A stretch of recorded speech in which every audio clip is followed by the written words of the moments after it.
Mac, the Browns, Andrew Berry said it at the press conference. They got ample cap space. And it's funny how people are like, but it's funny how people act like Andrew Berry does not have access to his own cap information. They're like, well, this website says that you don't have any cap space. And it's like, they know they're going to have cap space. They're not going to say it for no reason. The Browns, but I think they're probably going to be able to clear up about $70 million in cap space. You could theoretically have a budget of like $140 million, but effectively after draft picks and basic roster maintenance, you probably have $100 million budget. What I want to ask today is what Mac Robinson would spend that money on. Given that, you don't got to spend a whole $100, right? But what would you spend that $100 on? Okay, so I think that for me, it's a little bit of column A, a little bit of column B when it comes to trading, when it comes to free agency. I think that for me in particular, I always, and again, kind of looking back at, previous history for the team, especially when it comes to free agency, when it comes to trades, Andrew Berry is always good for at least one big splash in a major area. You look back at 2020, went out and signed Jack Conklin. Back in 2022, went out there and traded for Amari Cooper. You see him really attack, even Dalvin Tomlinson, back in 2023, and really attacking the free agent market there at defensive tackle. He really attacks areas of need. I know we've talked about Malik Willis. I think that you've brought up his teammate, Rashad Walker, at tackle. I think that could make some sense. I think another one to keep an eye on potentially, and again, it really just depends on how the situation unfolds. I think that now that there's a change there, that this might not necessarily be on the table, but keeping an eye out on Marvin Harrison out in Arizona, I think is one. I think that if Jonathan Gannon would have been retained, he would have been more available potentially, given the way that they haven't really been able to take advantage of him the last couple of years. But new coaching staff probably gives him a little bit new life there. Maybe it's finding somebody like an AJ Brown from Philadelphia that is looking for new targets or looking for more targets and looking to be more of a focal point. I think that could make some sense. I also think too that especially trying to get creative on the offensive line. Looking at different teams that have turnover, that have a lot of new openings throughout the league. I think one that I've been kind of taking a look at and taking a peek at in particular, Tennessee. Maybe checking in on the availability of a Pierce Skronsky at guard potentially, even in Vegas when it comes to Jackson Powers Johnson, at center guard, taking a look at some of these situations that have some turnover, and maybe these guys were a favorite of the previous coaching staff, or even, and I have to take a look at, Washington a little bit here too, now that, their offense and defensive coordinators have been replaced. Hey, maybe some of these guys shake loose, maybe they move off of some of these guys just to get a better scheme fit for whoever comes in. A good example of the Browns taking advantage of this was the Tyson Campbell trade. Going into this year, they switch over to more zone coverage. They think that Greg Newsome is a good fit there, and Tyson Campbell really wasn't working well in that system. They trade off of him midway through the season, and Greg Newsome then isn't getting much play at that point, and now Tyson Campbell has been playing fantastic, to say the least, when it comes to his time with the Browns so far. So, I think that for me, it's maybe taking advantage of somebody that's willing to, or that's looking to move off of a talented player, maybe a disgruntled player like an AJ Brown that I think could be a good culture setter. I know that descriptor always gets thrown out a lot. The term always gets thrown out a ton, but I think that he's somebody that could really set the table there. And I had a question about wide receiver and culture setter. Okay. Is that a thing? Legitimately, I feel like wide receivers are kind of like DBs, where they're just kind of their own thing and you expect some level of wildness there. I do think that you want some experience there, or at least like a strong wide receiver coach. Yeah. But like most of the time, even when a wide receiver is, I don't want to bring up the guy again because every time I do, people get mad at me. But like, it's usually pretty performative leadership from wide receiver if it happens at all. Like, I don't think that like the team leans on that spot to really, because there's not much you can really do. Like even like you look at Jamar Chase, he provides some interesting quotes out there in Cincinnati all the For time. sure. You know what I mean? Like, I think the difference is just he's successful, so nobody really questions it. Well, I guess in my eyes, when I say that for AJ Brown, I mean because of the fact that the guy goes out there and obviously plays well in terms of being physical with the defenders, but also like isn't afraid to put his nose into the run game, like and be really physical in terms of run blocking and being really physical and really attacking all the little details. That's kind of stuff that I mean in terms of that, because for me it's having somebody to kind of lean on in that, and especially trying to be more creative when it comes to finding that wide receiver one. I think that Barry is somebody that really does a good job in that regard, where he kind of like works around some of those margins that he sees other teams that need to go down that road. And I think he really takes advantage of that. And I think that one aspect in particular that I think Andrew Barry really does a good job at, that by comparison, and I was watching Ben Solak was on with Kay Adams, and he was talking about Baltimore and really brought up a very good point in that the way that the Ravens are constructed, the issue that they're running into is that they don't try to retain or really try to bring in extra guys in terms of free agency, and lets guys go by the wayside in terms of like guards like Ben Powers and John Simpson, and finding those guards that kind of go by the wayside. Well, we can just draft and develop somebody. Well, then you get Daniel Falele, like that is playing more Ole at guard than anything. But really trying to take advantage of the margins of just like, hey, you know what? Like this guy went away. Let's go ahead and bring him in. Like, again, a great example of it is, looking at how he was able to bring in Devin Bush the last couple of years, and really going from a guy that was looked at as a bust to, hey, this guy should be having a pretty good payday after what should be a Pro Bowl season. Like, I think that the way that he's been able to attack the margins in particular to really help fill out the depth of a roster, I think is very good. And honestly, it's something that should be lauded a lot more. And I think that you could see that from, maybe some of these castoffs that have been let go from teams that honestly aren't great and don't have a great track record. And one in particular that, I look at, I mentioned him already too. You have John Simpson with New York with the Jets, that is a unrestricted free agent. I think too, and it's not a great name, but it's a young name that I think when we talk about reclamation projects, I think Evan Neal at guard with the Giants is somebody that, hey, you know what, he might not start, but hey, go ahead and throw him for depth. He was a top 10 pick for a reason. And clearly, Zach Zinter isn't really doing all that much for you at the moment. So like, again, just taking a look at, along the margins around the league, and maybe even getting one of those top end guys, like I mentioned, with Rashad Walker.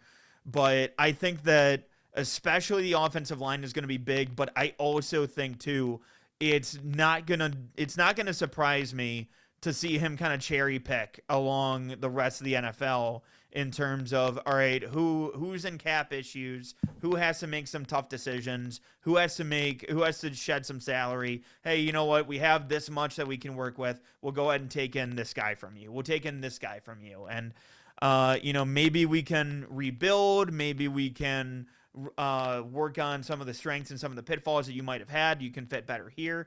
Again, I think that we'll understand that a little bit better once we see who comes in. And understanding, what they're looking to build on the offensive side. I think that's going to be interesting as well.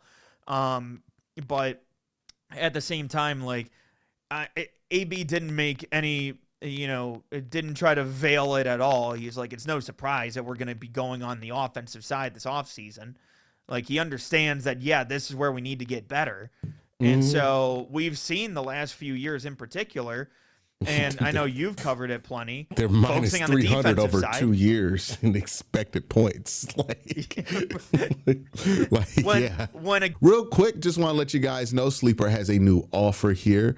They're offering a free $20 entry, no deposit required. And also, if you're a first-time user, you also will receive a 100% match on up to $100 when you use the promo code Worst Take. Again, $20 free, no deposit required. Plus, first-time users also receive a 100% deposit match up to $100. Join Sleeper. Again, in back-to-back seasons, you have over 300, you're in the negative 300 range for expected points. Yeah, we're going to focus on the offseason, or on the offense, just a bit. But yeah, that's where I think that Andrew Berry has a great knack for finding the unconventional ways to fix some of these issues and really really aggressively attack some of those issues. And that's where, again, I think that he kind of put the finishing touches a little bit on the defense to where, like, now it's going to be just retaining a couple of guys here and there, but the defense is largely set. And turning that focus back to the offense where you kind of set a little bit of a foundation where, for running back, you're completely, I'm good with just running it back with Quinshawn, Dylan Sampson, and Raheem Sanders. I'm good with that trio. And then you obviously have Harold, but otherwise it's turning all of your focus towards the offensive side. And I also do want to add one thing too, where, like, look, I know we've talked about, like, the old heads in different rooms and everything like that too. Shelby Harris being one that got brought in, 3 years ago and now has really kind of been a staple, at least in that defensive tackle room. Look, is he the guy that's going to be the starter every game? Duty. And I think that you need to have somebody that has a little bit more experience, it really commands that respect in that room. And do I need him to be a starter and the guy that's the front of the line guy? No. Honestly, I wouldn't be mad if you do, like, a Tyler Lockett for $1 million. I really don't care. Like, just having a veteran that some of these young players can lean on, I think would be good to have and valuable for a young group as a whole. All right. For me, it's just like, hey, I need a starter on the offensive line. I need a starting wide receiver, right? Yeah. Basically, the way that the Browns have positioned themselves in free agency, historically with Andrew Berry, is so that they aren't too predictable with what they can do in the draft. I think he made that mistake in 2020. He doesn't want to make that mistake again, where it's like, it's too obvious that they were going to take a tackle. And they kind of leaned on the draft to fill a need. That's not really how he operates anymore, right? He will put himself in a position to be able to take a tackle if he wants to, be able to do something else. So I think that includes signing one starter on the offensive line, Linderbaum, Rasheed Walker, give him $20-something million, use that budget there. I do think that also includes probably throwing $5 to $9 million at a high-level backup tackle to potential fringe starter based on what you're able to get in the draft. So this is just a name I'll throw out there, like Jonah Williams, right? You'd probably be able to get him for like $9 million a year. You get Jonah Williams, he could start, right? If DeJuan Jones gets hurt or if DeJuan Jones isn't in shape or whatever it is, he could start. He'll be fine. He could be the backup swing. It's one more level between having to play KT Levison at tackle again, which I think he could be a guard, but I don't think he's a tackle. And it gives you that room there that will be good for you. So a backup to fringe starter at tackle, like maybe $9 million. A real starter at either center or tackle. You want to go Rasheed Walker. You want to go, it's not Creed Humphreys, but Linderbaum. go Linderbaum, whichever one you feel like is worth it. I would assume the tackle would be more worth it, but the center is a better player at his position. So there is that. I want to get a starter at wide receiver. I want to get somebody who can contribute. I think Deebo Samuel makes some sense based on what you might do head coaching wise. Veteran player, doesn't mean that Jerry Jeudy's going to have to be the oldest guy in the room anymore. And a guy who's still pretty useful, was still useful for Washington this season and won't command a giant price tag, I think, in free agency. I think he'd be in that sweet spot of value there. So maybe like a Debo or something like that. You do need to get a backup tight end, right? Because I don't think you're bringing back David, because he's going to be like $12 million to bring back David Njoku. Makes no sense for a guy who's not going to get the target share that he once got. So probably talking about using that to get a backup tight end. And basically, if you do those things, right, you spend $7 million on a backup tight end, you spend $9 million on a backup tackle and $20 million on a starting tackle. Let's say 25. Let's just make it even, right? $25 million on a backup tackle. It leaves you some room to go spend a $20 million at quarterback if you need to spend a $20 million at quarterback to get somebody to play this year. It also leaves you room of flexibility, so you could say, hey, look, we have addressed the offensive line. We can use some of these guys in the later rounds. We can use the later round picks to fill out the wide receiver and offensive line room, but we filled some immediate needs. So if we do trade up, it's not going to be like we're leaving the offense in disaster by using those extra assets. I think you need to give yourself that flexibility with this offseason. So really go at the offensive line hard. I mean, probably spending $40 million in new money on the offensive line at a minimum. And then dropping probably, $6-7 million on the back. I don't know if you even want to spend. You might be able to get away with just like low end $3 million backup tight end, based on what you're running. Like, because you're not running the Stefanski system anymore. And getting another wide receiver in there, because then all of a sudden, if you're able to trade up and you give up that Jacksonville first, you can still draft somebody in the second round and be able to have a wide receiver room that makes sense, right? Jerry Jeudy, Deebo Samuel, you have Cedric Tillman there, a better offensive line, Isaiah Bond, and a second round pick. That wouldn't be a bad wide receiver room. So if you do trade up, you're still able to kind of feed that. The offensive line would have been addressed because you have a starting tackle, you have a really good safety net option back there at tackle. Behind DeJuan Jones and behind whoever you sign to play just in case of injury.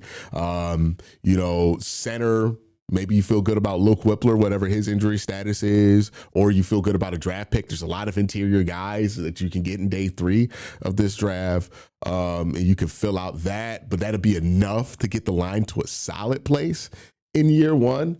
If you want to, you could spend an extra $10 million and try to get you another like center or guard or something like that, like a Zion Johnson or something crazy like that.